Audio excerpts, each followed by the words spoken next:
கேரளா சட்னி சீரீஸ்ல இன்னைக்கு நம்ம பார்க்கக்கூடியது என்ன கேட்டிங்கன்னா, கேரளா ஸ்பெஷல் தக்காளி சட்னி தான் பார்க்க போறோம். இந்த கேரளா ஸ்டைல்ல தக்காளி சட்னி வந்து ரொம்பவே ஃப்ளேவரா, அதே சமயம் செம்மவே டேஸ்ட்டா ரொம்பவே அருமையா இருக்குங்க. இந்த தக்காளி சட்னிய வந்து நம்ம யூசுவலா சாப்பிடுற இட்லி, தோசைக்கு பேர் பண்றத விட, சிறுதானிய தோசைங்களுக்கெல்லாம் வந்து ஒரு சைட் டிஷ்ஷா வச்சுக்கோங்களேன். செம்ம காம்பினேஷன்ங்க. சிறுதானிய தோசைக்கும் இந்த கேரளா ஸ்டைல் தக்காளி சட்னியும் பார்த்தீங்கன்னா, அவ்வளோ ஒரு பெஸ்ட் காம்போவா இருக்குங்க. சரி, இந்த கேரளா ஸ்டைல் தக்காளி சட்னிக்கு என்னென்ன தேவையான பொருள் பார்க்கலாம் வாங்க. ஒரு நல்ல பழமா இருக்கிற பழுத்த நாட்டு தக்காளி, வெங்காயம், பூண்டு, பச்சை மிளகாய், தனி மிளகாய்த்தூள், உப்பு. ஸோ இதுதான் வந்து இதுக்கு தேவையான பொருள். இந்த தேவையான பொருள் எல்லாமே எடுத்துட்டு, எல்லா பொருளுமே வந்து நம்ம கழுவி எடுத்துக்கிறோம்.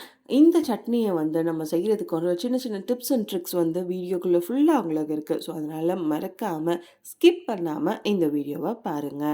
ஸோ இப்போ வந்து நம்ம என்ன பண்ண போறோம் அப்டின்னா, தக்காளி, வெங்காயம், பச்சை மிளகாய், பூண்டு இது எல்லாத்தையுமே வந்து நல்லா ஃபர்ஸ்ட்டு கழுவி எடுத்துக்கலாம்.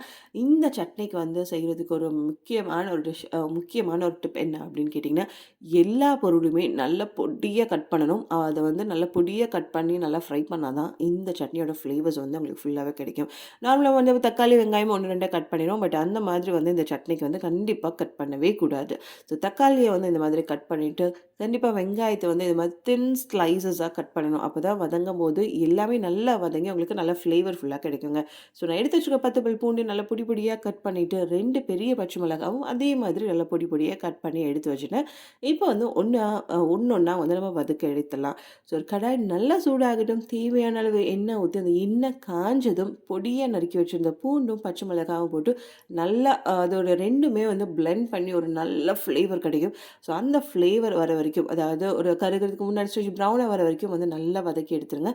அதுக்கப்புறம் இந்த நம்ம தின் ஸ்லைஸா கட் பண்ணி வச்சிருந்த வெங்காயத்தையும் போட்டு நல்லா வதக்கிடுங்க. அது கொஞ்சம் சீக்கிரமா வேகுறதுக்கு வந்து நான் வந்து ஃபர்ஸ்ட்டே வந்து உப்பு போட்டுடுறேன். ஸோ இதெல்லாம் போட்டோன்னே பார்த்தீங்க அப்படின்னா, அது ப்ரவுன் கலர்ல வெங்காயம் வந்து நல்லா வந்து வறுபட ஆரம்பிச்சிடும். ஸோ இந்த ஸ்டேஜ்ல வந்து நம்ம நறுக்கி வச்சிருந்த தக்காளியும் போட்டுட்டு, இந்த 4யும் பொடியா நறுக்கிற பூண்டு, அதுக்கப்புறம் பச்சை மிளகாய், ரொம்ப தின்னா ஸ்லைஸ் பண்ண வெங்காயம், தக்காளி இது எல்லாத்தையுமே நல்லா ஒண்ணா எல்லாமே நல்லா சுருள வதங்குற அளவுக்கு வந்து ஒரு மீடியம் ஃப்ளேம்ல வச்சுட்டு மூடி வச்சுருங்க. ஸோ இந்த மாதிரி நல்லா எல்லாம் ஒண்ணு வந்து நல்லா வதங்குனதுக்கப்புறம் வந்து 1 அல்லது 2 ஸ்பூன் அளவுக்கு வந்து தனி மிளகாத்தூள், உங்களுடைய காரத்துக்கு ஏற்ப வந்து மிளகாத்தூள் வந்து ஆட் பண்ணிக்கோங்க. நான் வந்து ஒரு பெரிய ஃபுல் ஸ்பூன் ஆஃப் தனி மிளகாத்தூள் ஆட் பண்றேன்.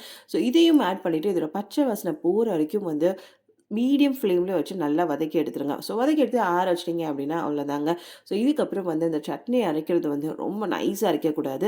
1, 2 பல்ஸ் விடணுங்க. அதுதான் வந்து முக்கியமான இது. ஸோ இந்த சட்னி வதங்குறதுக்கு எல்லா பொருளுமே பொடியா கட் பண்ணிருங்க. இந்த சட்னிய வந்து ரொம்ப தண்ணி ஊத்தி நைஸா அரைக்காம குறை குறைன்னு ஒரு 1 அல்லது 2 பல்ஸ் விட்டீங்கனாவே அப்படின்னா இந்த சட்னி ரெடி ஆயிரும். அதுக்கப்புறம் வந்து அந்த சட்னி நல்லா அரைச்சதுக்கப்புறம் தாளிப்பு, தேங்காய் எண்ணெய் அப்படி இல்லைன்னா வந்து நம்ம யூஸ் பண்ற ரீஃபைண்ட் ஆயில். இது 2த்துல எண்ணெய் ஊத்தி நல்லா தாராளமா எண்ணெய் ஊத்தி கடுகு, கருவேப்பிலை, காஞ்ச மிளகாய் இது எல்லாமே பொரிய விட்டோனே, நீங்க சட்னியில ட்ரான்ஸ்ஃபர் பண்ணிட்டீங்க அப்படின்னா, மணக்க மணக்க செம்மவே டேஸ்ட்டான கேரளா ஸ்டைல்ல ஒரு தக்காளி சட்னி ரெடி ஆயிருங்க. கண்டிப்பா இந்த தக்காளி சட்னி நீங்க செய்யுங்க. செஞ்சு பார்த்துட்டு எப்படி இருக்குன்னு சொல்லிட்டு கமெண்ட் பண்ணுங்க. உங்க ஃப்ரெண்ட்ஸ் யாருக்கா தேவை அப்படின்னா கண்டிப்பா அவங்களுக்கு ஷேர் பண்ணுங்க. இதே மாதிரி இன்ட்ரெஸ்டிங்கான சட்னி ரெசிபீஸ்க்கு மறக்காம கெட்டி சட்னி சேனல ஃபாலோ பண்ணுங்க. ஸோ கெட்டி சட்னி சேனலோடைய இன்ஸ்டா ரீல்ஸும் கீழ இருக்கு. ஸோ மறக்காம அதையும் ஃபாலோ பண்ணுங்க. மீண்டும் ஒரு அடுத்த சட்னி ரெசிபியில் சந்திக்கலாம். நன்றி. பாய்.